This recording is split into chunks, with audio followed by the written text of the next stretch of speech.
Cinema நடிகர்கள் அரசியலுக்கு வரும்போது பெரிய எதிர்பார்ப்பு இருக்கும். தேர்தல் களத்தில் எடுபடாது என சிபிஎம் கே பாலகிருஷ்ணன் தெரிவித்துள்ளார். தருமபுரி மாவட்டம் பென்னாகரம் அருகே உள்ள ஒகேனக்கலில் மார்க்சிஸ்ட் கம்யூனிஸ்ட் கட்சியின் கலையரங்க மாநில பயிற்சி முகாம் இன்று மற்றும் நாளை நடைபெறுகிறது.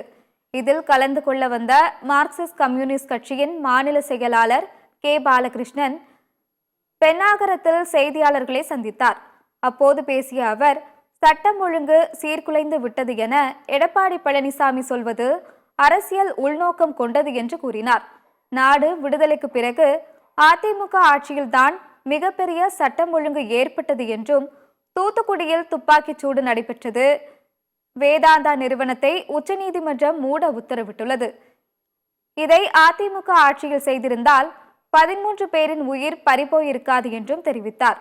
தொடர்ந்து பேசிய அவர், சினிமா நடிகர்கள் அரசியலுக்கு வரும்போது பெரிய எதிர்பார்ப்பு இருக்கும், ஆனால் தேர்தல் களத்தில் எடுபடாது என்றும் தெரிவித்தார்.